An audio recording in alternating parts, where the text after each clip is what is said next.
لیکن بعض جب آپ کسی حکومتی پوزیشن میں ہوتے ہیں یا کوئی وزیر ہے مثال کے طور پہ، تو پھر آپ کو بہت سی چیزوں کا خیال رکھنا پڑتا ہے. اب میں اگر ان کی جگہ ہوتا تو کبھی رولز رائس کے لیے آپٹ نہ کرتا، چاہے وہ میری اپنی ہی کیوں نہ ہوتی. میں کوشش یہ کرتا، اور پیچھے دیکھیں مرسڈیز بھی آ رہی ہیں اور بھی بڑی لگزوریس جو ہیں لگژری گاڑیاں آ رہی ہیں. مطلب کیا اچیو کرنا، کیا بتانا چاہتے ہیں آپ کہ ہمارے ہاں یہ ایک ایٹیچیوڈ کا پرابلم ہے. ہم اندر سے خالی ہیں، لیکن ہماری جو ایک طریقے ہیں رہنے کے دکھاوا بہت ہے، شو آف بہت کرتے ہیں. اب کہ کوئی بھی دنیا بھر میں اس طرح نہیں ہوتا. میں نے نہیں دیکھا کوئی کرکٹ کا جو ہے پی سی بی یا کوئی بھی کرکٹ بورڈ ہو، اس کا صدر اس قسم کی جو ہے رولز رائس سے اترے گا. میں پریشان ہوتا ہوں ان چیزوں کو دیکھ کر. ہمارے ایٹیچیوڈس پر میں پھر بات اپنی دہراتا ہوں، اگر آپ کو اللہ تعالیٰ نے دیا بھی ہے، ممکن ہے کہ آپ اپنی ذاتی خرچے پہ آپ نے کیا ہو. اکثر لوگ تو یہ بھی کہہ رہے ہیں کہ ملک ریاض صاحب کی رولز رائس ہے، مجھے نہیں معلوم سچی بات ہے. لیکن اگر آپ نے اپنے جیب سے بھی یہ خرچہ کیا ہے، پھر بھی یہ مناسب نہیں تھا میرے خیال میں. آپ کو ایک سادہ طریقے سے وہاں جانا چاہیے تھا. آپ ایک غریب ملک کے وزیر داخلہ ہیں، پی سی بی جو خود مالی مشکلات کا شکار ہے. اسی وجہ سے تو ہم نے ہوسٹ کیا نا کہ ہم 70-80 ملین ڈالر کھونا نہیں چاہتے تھے. تو اگر یہ بات تھی تو خدا را تھوڑا سا تو سادگی کا مظاہرہ کریں، تاکہ دنیا دیکھ رہی ہے آپ کو. آپ دنیا بھر میں یہ کہتے ہیں کہ جی ہمیں آئی ایم ایف کی مدد چاہیے، یہ ہو گیا وہ ہو گیا. جب آپ خود یہ آپ کے طور طریقے ہیں تو دنیا آپ کو کیوں اوبلائش کرے؟ کس لیے آپ کو اوبلائش کرے؟ تو یہ تھوڑا سا ہمارے وزیر داخلہ کو چاہیے کہ ذرا تھوڑا سا اس چیز کا احساس کریں. کچھ کابینہ کی توسیع کا کابینہ دیکھیے، دوسری طرف کابینہ، میں امریکہ کی جو کابینٹ کی فرسٹ میٹنگ ہوئی اس کو دیکھ رہا تھا. وہاں 18-19 لوگ میز کے ارد گرد بیٹھے ہوئے تھے. پیچھے بھی لوگ بیٹھے ہوئے تھے لیکن وہ کابینہ کے ممبر نہیں تھے. ہمارے ہاں آپ دیکھیے ماشاءاللہ ایک ہی گو میں 12 نئے منسٹر آ گئے ہیں،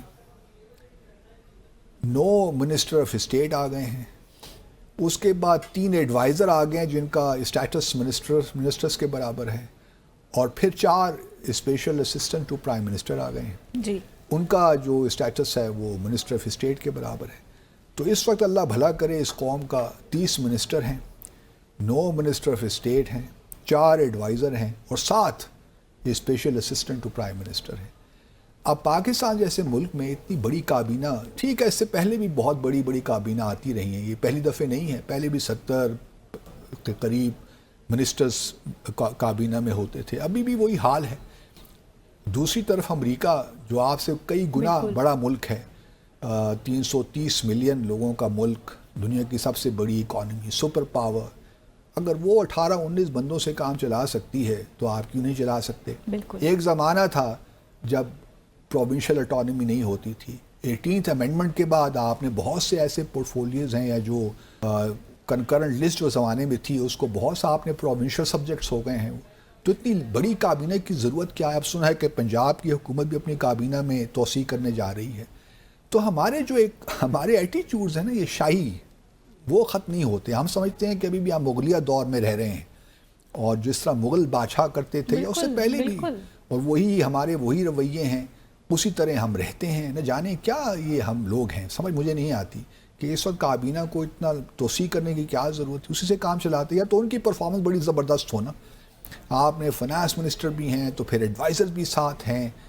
کیا ہو رہا ہے؟ مطلب اکانومی ہماری کہاں سے کہاں پہنچ گئی ہے کہ جی ہم کہیں کہ یا تو کچھ ہمیں ڈیلیور بھی تو کر کے دیں نا. نہیں، وہ تو ہے ہی نہیں، ڈیلیوری ہے نہیں، اور لوگ منسٹر سے منسٹر بنائے جا رہے ہیں. تو بات کچھ سمجھ میں آتی نہیں ہے کہ یہ ملک اگر اس طرح ہی چلنا ہے تو اللہ خیر کرے اپنا. دوسری جانب دیکھیے، یہ تو ہو گئی ان کی بات. کیا ہم وہی بات کرنے لگے ہیں جس سے آپ خاصے ناخوش ہیں؟ میں ناخوش تو نہیں ہوں، لیکن مجھے افسوس ہوتا ہے کہ ہم پاکستان کی ریاست کو جو ہمارا ایک وقار ہونا چاہیے اس کا ہمیں خیال نہیں رہتا بعض اوقات. وہ کیسے؟ دیکھیے ٹھیک ہے ہم بڑے مہمان نواز لوگ ہیں. پاکستان میں جو لوگ باہر سے وزٹ کرتے ہیں، چاہے وہ صدر ریاست کسی ملک کے ہوں یا وزیر اعظم ہوں یا منسٹرز ہوں، تو ہمارا بعض اوقات ہوتا ہے کہ ہماری جو میزبانی ہے اس میں ایک ہمارے ڈی این اے میں ہے کہ ہم بڑے اچھے میزبان ہیں، اور دنیا بھر جانتی ہے کہ جو ہاسپٹیلٹی کے اسٹینڈرڈ پاکستان کے ہیں وہ شاید دنیا میں کہیں بھی نہ ہوں. لیکن ان ساری باتوں کے باوجود بھی میں سمجھتا ہوں کہ کچھ ریاست کے تقاضے ہوتے ہیں جو آپ کو ملحوظ خاطر رکھنے چاہیے. اب میں مثال دے رہا ہوں، ہماری یو اے ای کے بہت ہی محترم ہمارے جو ہیں شیخ خالد بن محمد زید ال نہیان، جو کہ کراؤن پرنس ہیں یو اے ای کے، وہ تشریف لائے ہوئے تھے، سرکاری وزٹ تھا. اب وہ کراؤن پرنس ہیں، وہ یو اے ای کے صدر نہیں ہیں، تو جو صدر ہیں وہ ان کے والد محترم ہیں. اب کوئی ضرورت نہیں تھی، اگر میں ہوتا تو قطعاً کوئی ضرورت نہیں تھی کہ آصف زرداری صاحب بھی ایئرپورٹ پہ موجود ہوتے فرسٹ لیڈی کے ساتھ. کوئی ضرورت نہیں تھی اس چیز کی. اب چونکہ کہتی وہ اچھا تو نہیں لگتا، لیکن ان سب کے جو ہیں ایک دوڑ بھی لگی ہوئی ہے پریزیڈنسی اور پرائم منسٹر ہاؤس میں. پرائم منسٹر کا ہونا بھی کافی تھا وہاں پہ. دیکھا جائے تو کراؤن پرنس انہی کے آپ کہہ سکتے ہیں، حالانکہ چیف ایگزیکٹو ان کے صدر ہی ہوتے ہیں، لیکن کراؤن پرنس کا اگر کوئی ایکویلنٹ ہے پاکستان میں تو پرائم منسٹر ہی ہے. تو پرائم منسٹر کا ایئرپورٹ پہ ہونا کافی تھا. یہ صدر کو جانے کی کیا ضرورت ہے؟ شاید کچھ پرسنل مراسم بھی ہیں تو کچھ پرسنل پروٹوکول دینے کے چکر میں یہی ہوتا ہے نا، پرسنل چیزیں ہیں نا، پرسنل. لیکن اس میں پھر ایک سوال تو یہی اٹھتا ہے نا کہ ریاست کو پھر آپ نے پیچھے رکھ دیا. دیکھیں جب آپ خود اس قسم کی بات کریں گے تو پھر لوگ آپ کو یہی سمجھیں گے نا کہ یہ سارے لوگ جو ہیں ان کو آپ کچھ بھی کر لیں، ان کے ساتھ کچھ بھی ان کو کہہ لیں، ان کو تو کوئی قومی حمیت ہی نہیں ہے، ڈگنیٹی نہیں ہے. تو یہ تو بالکل وہ جو ہے نا، sorry to use this word, لیکن لگتا کچھ یہی ہے کہ ہم لوگ ریاست جو ان معاملات میں جو ایک فرق رکھنا چاہیے، ریاست اور ذات، ان دونوں میں کیا فرق ہے وہ ملحوظ رکھنا چاہیے. لیکن ہمارے ہر چیز گڑبڑ ہو جاتی ہے، اور یہی مجھے افسوس ہوا. مطلب کوئی اور بھی آئے گا کل کو، سب لوگ صدر ہی پہنچ جائیں گے. صدر ہماری فیڈریشن کا ایک سمبل ہے. تو میں آصف زرداری کی بات نہیں کر رہا، لیکن کوئی بھی صدر اگر ہوتا تو میں اس طرح ہی کرٹیسائز کرتا کہ صدر اور وزیر اعظم کا ایک ساتھ جانا بنتا نہیں تھا. اور پھر فرسٹ لیڈی کا وہاں کیا کام ہے؟ کوئی وہ شیخ صاحب اپنی زوجہ محترمہ کے ساتھ تشریف لائے ہوئے تھے. تو ہم بھی اوور ڈو کر جاتے ہیں چیزوں کو، یہ نہیں ہونا چاہیے. اور میں امید کرتا ہوں کہ پروٹوکول کا تھوڑا خیال رکھیں. ڈیفینیٹلی بہت امپورٹنٹ بات کی، یٹ ناراضگی کا اظہار بھی کر دیا باسط صاحب نے.